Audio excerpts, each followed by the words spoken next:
আসসালামু আলাইকুম, স্বাগত জানাচ্ছি মুভি বাংলা টেলিভিশনের নিয়মিত আইন বিষয়ক অনুষ্ঠান জানতে চাই। দর্শক, আপনারা জানেন যে আমাদের এই স্টুডিওতে বিভিন্ন আইন সম্পর্কে আমাদেরকে একজন অ্যাডভোকেট মতামত দিয়ে থাকেন। ঠিক তেমনি আজকেও আমাদের স্টুডিওতে একজন অ্যাডভোকেট এসেছেন এবং আজকে যে বিষয় নিয়ে তিনি আলোচনা করবেন সেটি হচ্ছে পর্নোগ্রাফি নিয়ন্ত্রণ আইন। এই বিষয় নিয়ে আলোচনা করবেন আমাদের সাথে আছেন আজকে অ্যাডভোকেট আনোয়ার আক্তার মনি, ঢাকা জজ কোর্ট। কেমন আছেন? জি, আলহামদুলিল্লাহ ভালো। আপনি কেমন আছেন? জি, আমিও ভালো আছি। আজকে আপনার কাছে যে বিষয়টি আমি জানতে চাচ্ছি, পর্নোগ্রাফি নিয়ন্ত্রণ আইন। এই আইনে কি বলা আছে?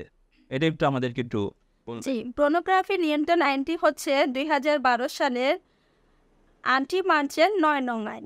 সরকার এটা ৯ নং আইন হিসেবে গেজেট পাস করেন। এই আইনটি হচ্ছে আপনার অশ্লীল যৌন উত্তেজনা সৃষ্টিকারী অশ্লীল কিছু ভিডিও চিত্র, অডিও, ভিসিডি আপনার নারী পুরুষ উভয়ে এই আইনের আওতায় পড়তে পারে। আপনার হচ্ছে যে কিছু নগ্ন ছবি, অর্ধনগ্ন, তারপরে আপনার কম্পিউটারে হোক, সেটা মোবাইল ফোনে হোক, যে কোনো মাধ্যমে ধরেন আপনার আহ, কোনো একজন ছেলে একটা মেয়ের সাথে সম্পর্ক করছে, তখন তার গোপনে গোপনে কিছু ভিডিও করে রাখছে। সেই ভিডিওটা আপনার তাকে ভয় দেখাচ্ছে, হয়রানি করছে, নির্যাতিত করার জন্য কিছু টাকা দাবি করছে, বা তাকে বিয়ের জন্য জোর করছে যে সে বিয়ে করবে না, যে এই ছবি নয়তো আমরা ইন্টারনেটে ছেড়ে দিব, বা মিডিয়াতে ছেড়ে দিব, নয়তো এই ধরনের যখন ভয়ভীতি দেখানো হয় একটা নারীকে বা একটা পুরুষকে, তখন এই পর্নোগ্রাফি আইনটা উদ্বোধন হয়। তখন মনে করেন এই পর্নোগ্রাফি আইনের মাধ্যমে একটা মানুষ তার সুবিধা অর্জন করতে পারে। আপনার কাছে আমার আরেকটা বিষয় জানার ছিল যে, এই যে বললেন যে যেটা, এখন এই আইনটা কাদের জন্য প্রযোজ্য? ছেলে না মেয়ে? এই আইনটা হচ্ছে নারী পুরুষ উভয়ের জন্য, তবে নারী পুরুষ দুজনের জন্য এটা প্রযোজ্য। দুজনের জন্য এই আইনের আওতায় তারা সহযোগিতা পাবে, নারী পুরুষ উভয়। তবে আপনার নারীদের ক্ষেত্রেই আমরা সমাজে যেটা দেখি, আমরা সচরাচর আমরা দেখে আসছি নারীরাই এই আইনে অবহেলিত বেশি। নারীরাই অবহেলিত, নারীরা এদিকে পিছিয়ে আছে। ছেলেদের ক্ষেত্রে হচ্ছে কম, তো নারীরাই আগে। তবে উভয় আপনার এই আইনটা নিয়ন্ত্রণ করবে। আপনার কাছে আরেকটা বিষয় জানার ছিল যে, এই যে আপনি বললেন যে নারীরা বেশি সাফারার হচ্ছে। হ্যাঁ, সাফারান হচ্ছে না। এখন বিষয় দেখা গেল অনেক ক্ষেত্রে তো ছেলেরাও সাফারার হয়, কিন্তু নারীরা যে সুবিধাটা পাবে, মানে মামলাটা করলে, আর একটা পুরুষও কি সেম সেম সুবিধাটাই পাবে? সমান, যে সে নারী হোক বা পুরুষ হোক, তারা সমান এই আইনের সুবিধা অর্জন মানে আইনে যা বলা আছে ওই সুবিধাটা তারাই পাবে, তারা পাবে। মানে যে যাকে হ্যারেস করবে সেই সুবিধা সেই পাবে। পাবে সুবিধা, মানে এটা দুজনের জন্যই প্রযোজ্য। দুজনের জন্যই প্রযোজ্য। আচ্ছা, আপনার কাছে আমার আরেকটা বিষয় জানার ছিল যে, দেখা গেল যে আপনি যেটা বললেন যে এই মানে টাকা দাবি করে, কিংবা তার ওই যে বিভিন্ন আপত্তিকর ছবিগুলো যে বলে যে প্রকাশ পাবে, সেক্ষেত্রে সে প্রথমে এটা কি পদক্ষেপ নিতে পারবে? যখন তার নামে এরকম হচ্ছে, তখন এটা সে কি পদক্ষেপ নিতে পারে মানে মামলার ক্ষেত্রে? হ্যাঁ, যখন একটা ব্যক্তি এই ধরনের হ্যারাসমেন্টের শিকার হচ্ছে, তখন তার প্রথমেই পদক্ষেপ হতে হবে যে তাকে থানায় যেয়ে একটা মামলা দায়ের করতে হবে। থানায় যেয়ে একবারে আমি মনে করি এই আইনে যেটি না করাও চলবে না, সরাসরি থানায় যেয়ে মামলা করতে পারে। যখন থানায় মামলা নিতে চাইবে না, তখন সে থানায় একটা জিডি করে কোর্টে চলে আসতে পারে। সরাসরি কোর্টে আসলে কোর্টে এই মামলাটা নিবে। এবং এই ধরনের মামলাগুলো হচ্ছে আপনার যদি ঢাকা মেট্রোর মধ্যে পড়ে, মহানগরের মধ্যে পড়ে, তাহলে চিফ মেট্রোপলিটন ম্যাজিস্ট্রেট আদালতে যে মামলাটা করতে হবে। যদি ঢাকার বাইরে হয়, সেক্ষেত্রে আপনাকে চিফ জুডিশিয়াল ম্যাজিস্ট্রেটে মামলাটা করতে হবে। আচ্ছা, আপনার কাছে যেটা বললেন যে থানা না নিলে আদালতে মামলা করতে হবে। আচ্ছা, যদি আমাকে থানা যদি মামলাটা ধরেন নিল, তার পরবর্তী পদক্ষেপটা কি হবে? হ্যাঁ, থানায় নেওয়ার পরে মামলার পদক্ষেপটা হচ্ছে থানার মামলাটা আপনাদের কোর্টে পাঠিয়ে দিবে। কোর্টে যখন থানায় মামলাটা পাঠাবে, তখন আসামির বিরুদ্ধে একটা ওয়ারেন্ট যাবে। মানে ওই যে ম্যাজিস্ট্রেটের কাছে যে 24 ঘন্টার মধ্যে পাঠানোর নিয়ম, সেই সিস্টেম অনুযায়ী তাকে একেবারে আপনার ফৌজদারি কার্যবিধিতে যে নিয়মগুলো আছে, সেম নিয়মগুলো ফলো হবে। আপনার 24 ঘন্টার মধ্যে কোর্টে মামলাটা পাঠিয়ে দিবে এবং ওই আসামিকে গ্রেফতারি পরোয়ানা জারি করে আসামিকে অ্যারেস্ট করা হবে। আর আপনার যদি কোর্টে মামলাটা রিসিভ করে, সেই ক্ষেত্রে হচ্ছে আপনার প্রথমত কোর্টে মামলাটা আমলে গ্রহণ করে আপনাকে প্রথমত তদন্ত দিতে পারে, হয়তো বা সমন দিতে পারে, কিন্তু ওয়ারেন্ট আসবে পরে।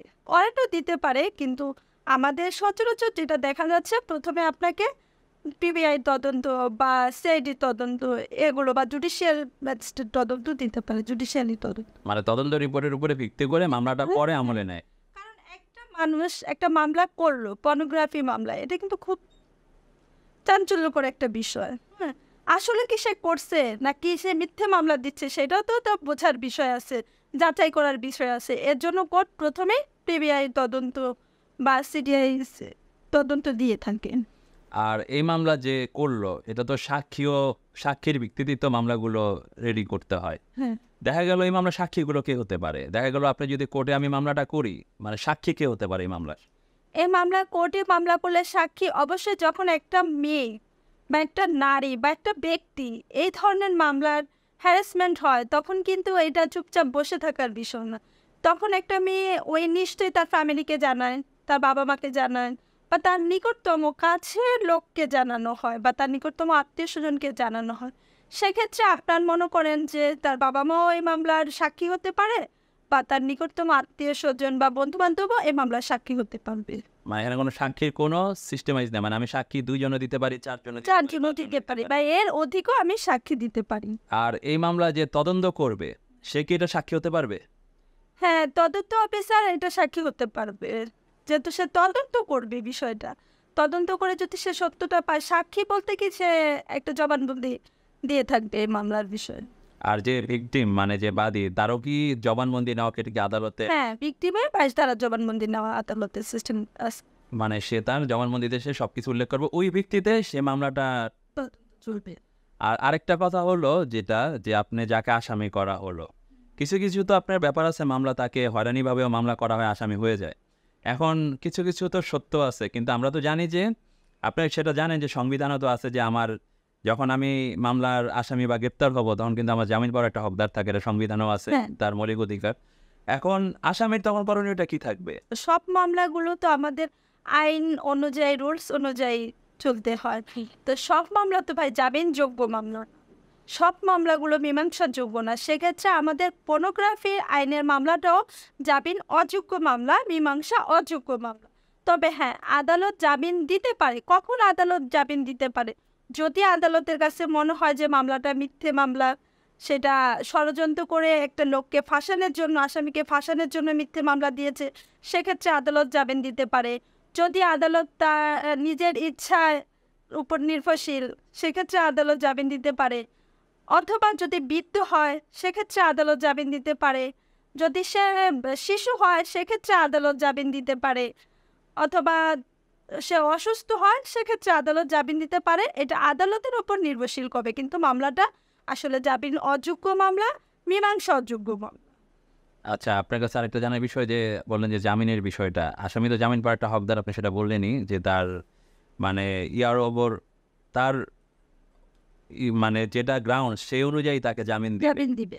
এখন সে জামিন পেল, কিন্তু মামলাটা কি চলবে, চলমান থাকবে হ্যাঁ, কি? জামিন পাওয়ার পরে মামলাটা চলমান থাকবে, কারণ জামিন পাওয়া মানে কিন্তু একটা মামলা শেষ হয়ে যাওয়া না। তাকে জামিন দেওয়ার মানে হচ্ছে যে তাকে নির্দিষ্ট একটা সময়ের জন্য জেল থেকে বের করা হলো এবং তার সামনের প্রসেসিংগুলো চলবে। অর্থাৎ একটা মামলা জামিন পাওয়ার পরে মামলাটা বদলি হয়ে একটা ট্রাইব্যুনালে যাবে, কারণ এই মামলাগুলো যে কোনো একটা আদালত বা ট্রাইব্যুনালে চলবে, সেটা নারী শিশু ট্রাইব্যুনাল হয়ে থাকে, বা পর্নোগ্রাফি সাইবার ট্রাইব্যুনাল হতে পারে। তো সেক্ষেত্রে জামিন পাওয়ার পরে আসামির মামলা চার্জ গঠন হবে, চার্জ গঠনের পরে সাক্ষী হবে, সাক্ষীর পরে জেরা হবে, সাফাই সাক্ষী হবে 342, আর্গুমেন্ট, তারপরে রায়ে যাবে। রায়ে খালাস, যদি আসামি নির্দোষ হয়ে থাকে তাহলে খালাস পাবে, আসামি দোষী হয়ে গেলে থাকলে সাজা পাবে। আর এই মামলাগুলো কতদিনের মধ্যে শেষ হতে পারে? এটা মামলাগুলো আসলে নির্দিষ্ট কোনো টাইম ওইভাবে আমাদের আইনে বলা নাই। তো সেক্ষেত্রে দেখা যায় যে কোর্টের প্রসেসিং অনুযায়ী কখনো 1 বছর, 2 বছর অথবা 5 বছরের মধ্যেও শেষ হবে। আচ্ছা, এরপরে আরও বিষয় নিয়ে আপনার সাথে কথা বলবো। এখন আমরা একটা ছোট বিরতিতে যাচ্ছি। দর্শক, আমরা বিরতির পর আবার ফিরে আসছি, সেই পর্যন্ত মুভি বাংলা টেলিভিশনের সঙ্গেই থাকুন।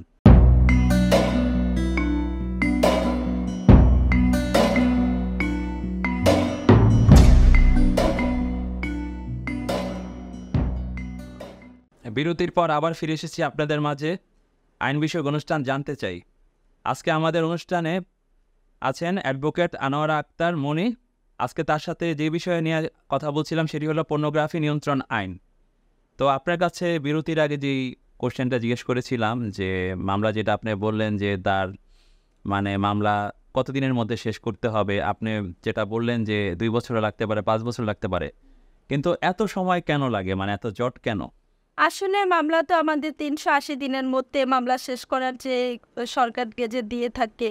আর বিশেষ করে যেহেতু আমরা এটা ঢাকা কোর্টে যদি হয়ে থাকে সেক্ষেত্রে সময়টা লাগবে, কারণ ঢাকা কোর্টে অনেক মামলা থাকে, একটা ট্রাইব্যুনালে অনেক ধরনের মামলা থাকে, যে শুধু যে পর্নোগ্রাফি মামলা তা না, সেখানে ডিজিটাল নিরাপত্তা মামলা থাকে, সাইবারের মামলা থাকে। সেক্ষেত্রে যে একটা কোর্টে তো আপনার 100টার বেশি মামলা শুনতে পারেন, যার কারণে এভাবে সময়গুলো চলতে থাকে, লেন্দি হয়।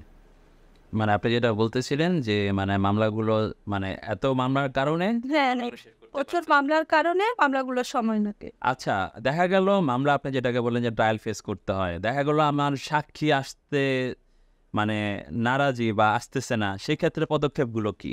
হ্যাঁ, যখন আপনি একটা মামলা, এই মামলাগুলো তো মনে করেন বাদী দায়ের করার পরে এটা রাষ্ট্রপক্ষ হয়ে যায় মামলা। যখন সাক্ষী আসে না বা 2-3টা ডেট চলে গেছে তারপরেও সাক্ষী আসছে না, সেক্ষেত্রে কোর্টে সাক্ষীকে একটা ওয়ারেন্ট ইস্যু করে।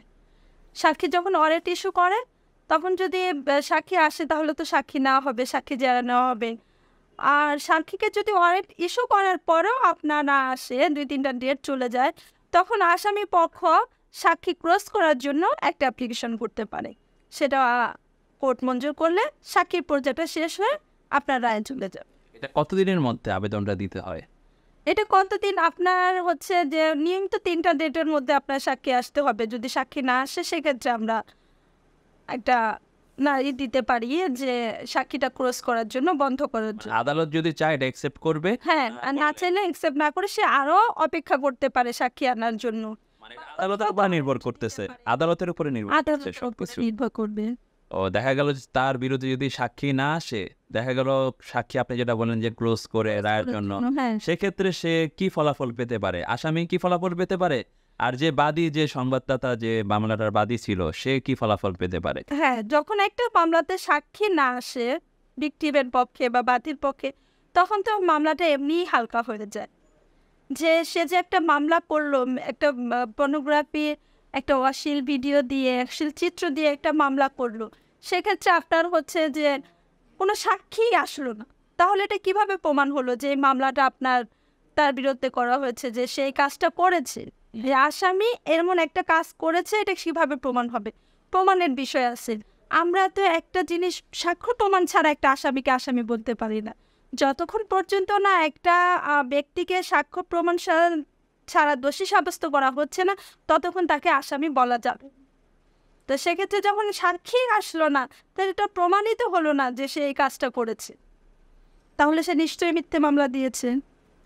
আচ্ছা, সেক্ষেত্রে বাদীর করণীয় কি কিছু আছে? যে আমি মামলা করলাম কিন্তু আমি সাক্ষী সবাইকে আনতে পারলাম না, সেক্ষেত্রে কি বাদী কিছু করতে পারবে যদি মামলা যদি আসামি খালাস পায়?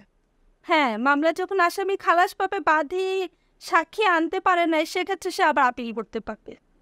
মামলাটা যখন বাদী পক্ষ আসামি খালাস পাবে, বাদীর সাক্ষী আনতে না পারায়, বাদীর ভুলের ব্যর্থতার কারণে কোর্ট আসামিকে খালাস মঞ্জুর করলো, তখন সে আবার মামলাটা হাইকোর্টে এসে আপিল করতে পারে, বা তার সমযোগী নির্দিষ্ট কোর্টে আসামি করতে পারে, মানে আপিল করতে পারে।